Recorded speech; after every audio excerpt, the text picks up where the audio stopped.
जय मसीह की आप सभी को। और मैं पास्टर हिमांशु अग्रवाल। आप अगर नए विश्वासी हैं तो आपको बाइबल कैसे पढ़नी चाहिए, क्या बाइबल पढ़ने का तरीका है। कई बार हम जब चर्चिस में जाते हैं ना, हमें कोई एजुकेट नहीं करता, हमें कोई ये नहीं बताता कि किस तरीके से हमें परमेश्वर को जानना है, हम कैसे प्रभु को जान सकते हैं। बस एक रूटीन फॉलो हो रहा होता है बहुत सी जगह पे।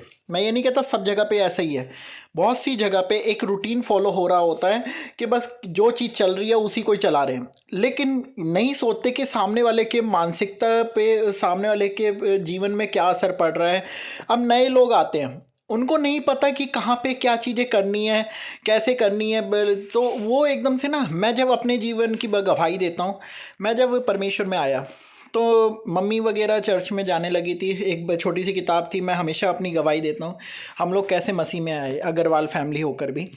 मेरे जीवन में बहुत सी दिक्कत परेशानी, हमेशा से मेरे विचार बहुत बड़े थे, ठीक है, सपने बहुत बड़े थे मैं कहूँगा। लेकिन हमेशा लाइफ में कोई ना कोई स्ट्रगल चलता था, और वो अभी भी चलता है। ऐसा नहीं मैं अभी बहुत अच्छे से सक्सेसफुल हो चुका हूँ, नहीं, स्ट्रगल हमेशा रहेगा। लेकिन उस समय क्या था ना, उस समय तो मतलब ऐसा टूटा हुआ सा, हमेशा ये लगता था कोई कुछ नहीं है, कोई ईश्वर नहीं, कोई परमेश्वर नहीं। क्यों? मैं पहले से बहुत ही स्पिरिचुअल रहा हूँ। मैं बहुत ज़्यादा मतलब कभी शनिवार का दिया जलाना, कभी कभी कोई से दिन का उपवास रख लेना, कभी किसी जगह पे पहुँच जाना। एक कई जगह पे मम्मी पापा हार मान जाते थे कि नहीं हम नहीं जा रहे, लेकिन मैं अकेले वहाँ पे काफ़ी चीज़ें ये उम्मीद में कि शायद मेरे को कुछ सुपर पावर्स मिलेंगी, शायद मेरे जीवन की जो कुछ डिमांड्स हैं वो पूरी होंगी, मेरे जीवन के कुछ सवाल हैं वो चीज़ों का मुझे जवाब मिलेगा। हर किसी के जीवन में अपनी अपनी कोई ना कोई बातें होती हैं। आज आप वीडियो देख रहे हैं, आपके के मन में भी बहुत से विचार होंगे, बहुत से ख्याल होंगे, जो आप चाहते हैं कि कोई आपसे बात करे, आपको बताए कि ये क्यों है। हमने जीवन ले लिया और बहुत से सवाल हमारे जीवन में होते हैं। अब तो मैं जब से परमेश्वर को जानने लगा हूँ, जब मैंने बाइबल पहली बार पढ़ी ना, तो मेरे बहुत से सवाल थे ना, उस सवालों का जवाब मिल रहा मुझे कि अच्छा ये इसलिए होता है, अच्छा ये ऐसे होता है, अच्छा ये था। लेकिन नए लोगों को अक्सर कोई समझाता ही नहीं, हमें भी नहीं समझाया। मैं वही चीज़ आपको बता रहा था, थोड़ा मैं घुमा फिरा के, इसलिए कि मैं कोई चीज़ से कहीं पे शुरू करता हूँ और कहीं पहुँच जाता हूँ, तो उसके लिए मुझे माफ़ करना। अभी मैं जब हम लोग नए आए ना, तो हम लोगों में मतलब पापा घर से चले गए थे, ठीक है, और कर्जा इतना हो गया था, हमें नहीं समझ आ रहा था कि बिजनेस में लॉस, हर जगह परेशानी, कहाँ पे क्या करना है नहीं समझ आ रहा था कुछ भी। उस समय अपने रिलेटिव के गए, वहाँ एक छोटी सी किताब थी, स्तुति में विजय, हमेशा मैं अपनी गवाही में बताता हूँ इस बारे में। उस किताब को पढ़ के मेरी बहन का मन खुला, उसको लगा कि नहीं ये किताब मुझे चाहिए। उसने हमारी मतलब जो मौसी थी उससे पूछा कि, उनसे पूछा कि भाई अपने मतलब ये किताब मैं ले जाऊँ। उन्होंने कहा नहीं, उन्होंने साफ मना कर दिया कि ये मेरी बहू की है, तो अपनी भाभी से पूछो, वो शायद इस चीज़ के लिए अलाउ नहीं करेंगे। मेरी बहन फिर भी ज़िद्दी थी, वो ज़िद बने में क्या, परमेश्वर की मर्ज़ी आ चुकी थी कि हम प्रभु को जानें। तो मेरी बहन वहाँ से ले आती है वो किताब, और जैसे ही हम उनके घर से निकलते इतनी तेज़ आंधी तूफान आ रहा होता है, एकदम से ऐसा मौसम चेंज होता है, और बहुत टीन की टीन जो होती है ना, शेड, वो पूरी उड़ रही होती है हवा में। इतना बुरा तूफान था, हम लोग सोच रहे बस कैसे भी घर पहुँच जाएं। 11:30-12 बज चुके थे। घर आए तो घर आते ही हमने अपने घर की हालत देखी, पूरा मिट्टी से सारी घर को भर दिया था। अब मैं ये पॉजिटिव लूँ या नेगेटिव, हमें तो एकदम समझ ही नहीं आया कि हुआ क्या। ना हमने देखा कि ये किताब वगैरह की या परमेश्वर की बुलाहट है इसकी वजह से है, हम नॉर्मल थे, ठीक है। हमने कभी नहीं सोचा ये क्या हो रहा है, क्यों हो रहा है, इस तरीके से हमें समझ ही नहीं आया। लेकिन अगले दिन जैसे ही देखा ना, मौसम इतना कूल, एकदम गर्मी का मौसम था, अभी भी मुझे याद है।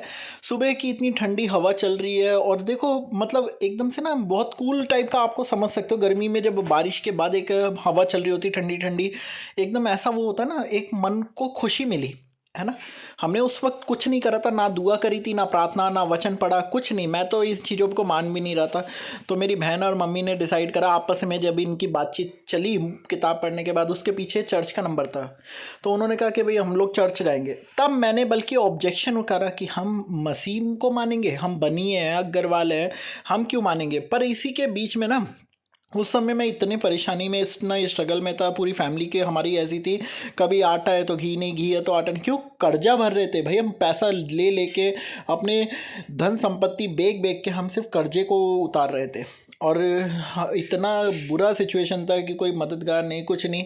तो वहाँ से फिर मतलब मतलब मेरे मन में ख्याल आता है, क्या पता हमने इतनी चीज़ों को करके देखा, यहाँ से भी करके देख लेते, क्या पता कुछ बदलाव आए। जैसे मैं मूवीज़ बहुत देखता था, मैजिशियन मतलब मैजिकल मूवी, और वैसे हैरी पॉटर वगैरह, तो मुझे लगा कुछ ना कुछ हो सकता है बदलाव आए। मुझे नहीं पता था ये रियलिटी हो जाएगा। हम तो सिर्फ मतलब सपने देख रहे थे, लेकिन वो सपने परमेश्वर ने साकार करी हमारे, और ये मैं आज खुल के कह सकता हूँ। मेरी खुद की ये गवाही है जीवन की, और कोई विश्वास करे ना करे, ये मेरी गवाही है। आप लोगों में से बहुत से जो लोग परमेश्वर को माने हैं, उनको पता है कि बातें मैं जो बोल रहा हूँ वो सच है, और बाइबल में जो घटनाएं लिखी हैं वो भी सच हैं। आज हम अपनी जीवन से इस बात को कंपेयर करके बता सकते हैं और गवाही दे सकते हैं। अब कोई माने ना माने वो उसके जीवन की बात है, लेकिन जीवन सच में हमारा बदला, और आज भी हम स्ट्रगल में हैं, लेकिन इतना नहीं जितना उस समय हमारे पास था। आज हम एक अंदर से खुशी है, एक अंदर से विश्वास है, हमारे जीवन आज उद्धार को पा चुका है, ये हम कह सकते हैं। हमारे जीवन में बहुत सी बरकत है आज, ये चीज़ों को हम लोग अभी भी एग्री करते हैं। तो हुआ क्या, फिर सुबह जब वैसे बहन ने बोला कि भैया हम आना चाहते हैं, उन्होंने कहा जी बेटा अभी संडे को चर्च लगता है, आप अभी तो आ नहीं पाओगे, ऐसा करते हैं हम बुधवार को आपके यहाँ पे प्रार्थना के लिए कुछ लोग भेजते हैं। तो हमारे यहाँ पे एक मारुति 800 में 5 लोग भर के आए, ठीक है। 2 सिस्टर थी, उसके अलावा 2 ब्रदर भी थे, और ये नहीं 3 ब्रदर थे शायद, या 2 ब्रदर थे, मैं कंफ्यूज हूँ अभी। तो उन्होंने प्रार्थना करी, इनका मन खुला, ये लोग घर चर्च जाने लगे। मैं फिर भी नहीं गया, और मेरे मन में यही था यार मैं क्यों जाऊँगा, और मैं क्यों, मेरे मन में मतलब कि भाई देखो, एकदम अपनी चीज़ें नहीं छोड़ सकते। एकदम अपनी जो चीज़ हम शुरू से जन्मे हैं, शुरू से सब चीज़ें थी, उनसे हट के अलग ही कुछ एकदम से कॉन्सेप्ट में आना और उसको डाइजेस्ट करना, ये आसान नहीं होता। और ये आप लोगों का भी मैं समझ सकता हूँ, कोई भी चीज़ से हट के जो पहले से चली आ रही रीति रिवाज, जो चीज़ें हम अपने एक घमंड अपना ही था, कहते हैं ना कुछ नहीं है जीवन में फिर भी अपने घमंड में है। तो कई कहावतें भी ऐसी होती हैं, तो घमंड फिर भी था कि भाई हम अग्रवाल हैं, बनी है, हम क्यों जाएं, तो मसीह बनेंगे, मोमबत्ती जलाएंगे, ये मेरी वर्डिंग थी।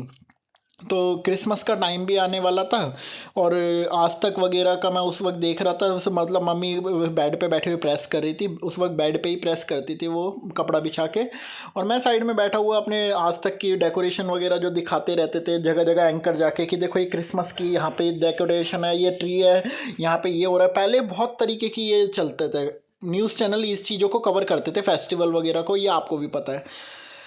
तो वहाँ पे उन्होंने मतलब मम्मी ने बोला कि इस तरीके से देखो यहाँ पे ना ये कितनी अच्छी डेकोरेशन है। मैं मेरे मन में विश्वास आया, अभी तक हमने बहुत चीज़ें करके देखी, अब इनको भी ट्राई करके देखते हैं, बदलाव आएगा ही। उस समय फिर क्या हुआ कि भाई मम्मी ने 1-2 बार तो प्रार्थना के लिए लोगों को आने दिया। फिर हमारे घर में पंखा वगैरह भी काफ़ी चीज़ें ख़राब होने लगी थी, और एकदम से शैतान ने इतने ही बातें कर दी ना, तो मम्मी ने उनको मना करना लगा कि हम लोग अभी बाहर हैं, हम यहाँ नहीं हैं, हम घर पे नहीं हैं, ऐसे एक्सक्यूज़ बनने लगी। क्योंकि हमारे घर पे थोड़ी सी कंडीशन ऐसी हो गई थी, क्योंकि कर्जे बहुत हो गए थे उस टाइम, और सामान बेच बेच के हम कर्जों को उतार रहे थे। तो फिर लेकिन फिर भी ना परमेश्वर को तो देखो बुलाना है तो वो बुलाएंगे ही बुलाएंगे। उसमें जब इन्होंने मतलब कि इनके पीछे पास्टर काफ़ी हो गए, पीछे पड़ गए कि भाई आओ, आप लोग क्यों नहीं आ रहे, आप लोग क्यों दूर जा रहे हो। हमारी क्योंकि भाभी जो थी वो चर्च में काफ़ी अच्छा मतलब डोनेशन देती थी और सपोर्ट करती थी उस समय। फिर वहाँ के चर्च वाले हमें काफ़ी ज़्यादा मतलब पिक करने के लिए कोशिश कर रहे थे कि नहीं ये आएंगे ही। क्यों? क्योंकि जब आपका कोई ऐसा व्यक्ति होता है ना जो मतलब संगठन वगैरह में काफ़ी अच्छा पैसे वगैरह सपोर्ट करता है, तो उसके लिए लोग ध्यान देते हैं। हर किसी पे आज मैंने बताऊं तो चर्च में भी ध्यान नहीं देते। कोई बेचारा गरीब आता है ना तो कहते हैं यार आ रहा है ठीक है, नहीं आ रहा मत आए। बहुत से लोगों की ये सोच होती है। लेकिन हमारे लिए हमारी भाभी का वो जो गुडविल बनी हुई थी, एक बड़ी वसंत कुंज में चर्च लगता था रेहान इंटरनेशनल में, तो वहाँ पे जो गुडविल थी उनकी, उसकी वजह से हमें इतना ज़्यादा मतलब प्रेज़ मिला, और इतना ज़्यादा हम लोगों को मतलब लोग पिक कर रहे थे कि भाई नहीं आना ही है और आओ आप लोग। तो बार बार मम्मी मना, फिर मम्मी ने कहा कि तू चला जा मुझे संडे के दिन, कि बस लेने आती थी, फ्री बस थी, नहीं 10 रुपये देने पड़ते थे बस में आने जाने के। तो मैं ठीक है, मैं वहाँ पे सुबह मेरे पास कोई काम नहीं था, जॉबलेस वैसे ही थे, तो स्कूल ख़त्म करा था, तो हम लोग मैं अकेले बैठ के चला गया। बस में लोग अपने हंस रहे हैं, गीत गा रहे हैं, मुझे समझ ही नहीं आ रहा है। लोग एक दूसरे से बात कर रहे हैं, मैं पागलों की तरह उनको देख रहा हूँ और कोई मुझसे बात ही नहीं कर रहा। तो मैं भी किसी से बात ना करके मैं चर्च पहुंचा। वहाँ पे जो जो एक्टिविटी हुई, आराधना वगैरह के गीत गाए, मैं भी गा रहा था। खड़े थे सब लोग, बैठने की सीटिंग थी नहीं, ज़मीन पे बिठाया था क्योंकि उस वक्त कुर्सियाँ नहीं थी वहाँ पे। नहीं, कुर्सियाँ थी, वो हटाई थी बाद में शायद, अभी मैं कंफ्यूज हूँ इस बात को भी लेके। तो कुर्सियाँ शायद उन्होंने बाद में पहले गीतों के टाइम में हटा दी थी कि नीचे खड़े होंगे हम लोग सारे लोग, भीड़ ज़्यादा हो गई थी। तो जैसे ही आराधना प्रार्थना हुई, वचन का समय आया, वचन दिल को छू गया। उसके बाद जो गीत हुए, दिल से इतना हम लोग गाने लगे, मतलब मैं गाने लगा और इतना ज़्यादा।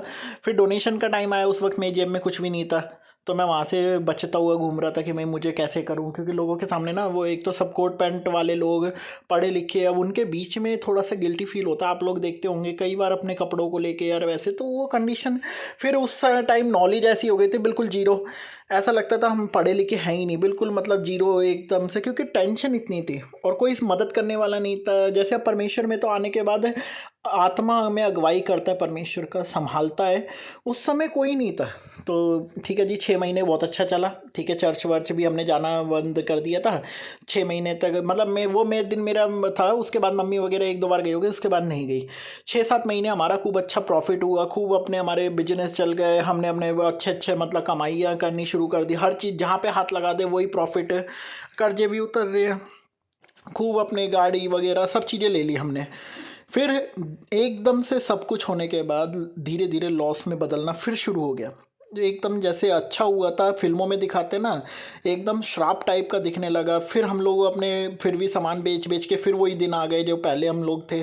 धीरे धीरे उसी की ओर हम लोग, लड़ाई झगड़े, आपस में मतभेद, जहाँ पे जाओ वहीं पे ही अपने कोई ना कोई लॉस। और इस तरीके से फिर होते होते हम लोगों ने, फिर बहन ने फिर से एकदम, परमेश्वर ने बहन से बात करी कि मैं चर्च जाऊँगी। और उससे पहले ना मेरे मन में बात करी कि वो बाइबल दी थी उन्होंने उस टाइम मम्मी को। तब तो 6-7 महीने हमने बाइबल पढ़ी नहीं, उठा के नहीं देखा, क्योंकि जब भी मैं उठा के देखता था घर में और कोई तो पढ़ता नहीं था, तो मेरे को एकदम ऐसा लगता था दिक्कत बहुत आती है। और मैं इसको कहता था ये मनहूस किताब है, ये ऐसी अजीब किताब है, इसको जब पढ़ता हूँ तभी दिक्कत आती है। तो मैं जैसे ही पढ़ने लगता, कोई ना कोई लड़ाई हो जाती या मेरा दिमाग ख़राब होता था, मैंने रख देता था, क्योंकि मेरे को समझ ही नहीं आता था कि ये कैसी किताब है, इसे पढ़ने से तो दिक्कत होती है। और ये मेरा परसेप्शन बन चुका था इस किताब को लेके। पर एक समय ऐसा आता है 2010 में कि मुझे लगता है कि अब तो कुछ है नहीं, सारी कुछ चीज़ें ख़त्म हो ही चुकी है, अब जो है वो यही है। इसको पढ़ के देखता हूँ, जैसे एक टीवी में दिखाते हैं ना कि लास्ट ऑप्शन यही था कि अब तो कुछ है ही नहीं मेरे पास करने के लिए, ना जॉब है ना बिजनेस है, सब चीज़ें लूटी रही हैं, इसमें अब खाली बैठे, चलो यही वाली अब किताब में पढ़ते हैं। कि हमेशा इसमें परेशानी आती थी, अब तो परेशानी है। मतलब पहले परेशानी आती थी पढ़ने के बाद, अब तो हम परेशान ही हैं, तो इससे ज़्यादा परेशानी क्या होगी। ऐसी सिचुएशन में मैंने बाइबल को उठाया और ढीठ बन के ना, मैं पढ़ूंगा कैसे भी, पुराने नियम से मैंने पढ़ना शुरू करा। और पुराने नियम में जो लिखा होता है इसके साथ उसके साथ, वो आप लोगों को समझ आ जाएगा। मैं कहता है ऐसा कौन सा परमेश्वर है जो इतनी गलत चीज़ें वो कर रहे हैं, बताओ। और मूसा नाम का आदमी, मतलब मूसा तो चूहे को कहते थे हम लोग, तो ये मतलब यहाँ पे आदमी है मूसा, और वो भी परमेश्वर का भक्त, उसका नाम मूसा। तो बहुत सी ऐसी अजीब मतलब बातें थी। फिर धीरे धीरे आगे पढ़ते पढ़ते पूरी बाइबल ख़त्म कर दी, मुझे कुछ समझ नहीं आया। तो लेकिन मन को अच्छा लगा जब पढ़ने लगा ना, बहुत जल्दी मैंने बाइबल ख़त्म कर ली थी। और मैं पढ़ते पढ़ते, मेरे को देखो टाइम ऐसा था कि खाने पीने से भी हटके मम्मी पापा तक मुझसे चिढ़ने लग गए थे कि तू पूरा दिन बाइबल पढ़ता है, ये क्या कर रहा है तू। मतलब जो लोग चर्च में जाने लगे थे वही लोग मुझे बाद में कोसने लग गए कि तू ये पूरा दिन बाइबल पढ़ता और कुछ काम भी कर लिया कर, ये हरकत थी उस वक्त। तो फिर मतलब क्या हुआ कि भाई बाइबल दूसरी बार जब मैं पढ़ने लगा तो मुझे चीज़ें समझ आने लगी। अच्छा ये चीज़ यहाँ लिखी है, अच्छा ये चीज़ वो थी, मेरा सवाल यहाँ पे ये था, तो ये मेरा क्लियर हो गया जीवन का। ऐसे बहुत से डाउट क्लियर हुए, बहुत सी चीज़ें हुई। ये सब चीज़ें होने के बाद वो दिन था और आज का दिन है। अपने आप परमेश्वर का आत्मा अगुवाई करता रहा, लेकिन हर चीज़ परमेश्वर के आत्मा की अगुवाई के द्वारा हुई है। बार बार परमेश्वर ने, कोई पास्टर ने नहीं ज़्यादा बताया, किसी ने नहीं, परमेश्वर ने जहाँ पे ले गए वहाँ पे मैं गया, वहाँ से मैंने सीखा, फिर आगे ले गए, फिर दूसरी जगह सीखा। वही तरीका परमेश्वर आज तक करे। जहाँ परमेश्वर को लगता है अब ये कंफर्ट जोन में आ गए, वहाँ से परमेश्वर हमारे घोंसले को तोड़ देते हैं और एक नया घोंसले की ओर ले चलते बनाने के लिए। फिर हम बनाते हैं, वहाँ से नहीं लेके दूसरी जगह चले जाते हैं। यही चल रहा है सिलसिला अभी तक।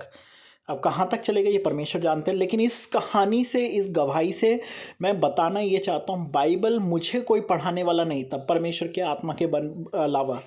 मुझे कोई मार्ग दिखाने वाला नहीं था, इसलिए मैं आपको अच्छे से कह सकता हूँ कि बाइबल कैसे पढ़नी चाहिए, ये मैं आपको सिखा सकता हूँ, क्योंकि मैंने परमेश्वर के आत्मा की अगुवाई से परमेश्वर के आत्मा का वचन सीखा है।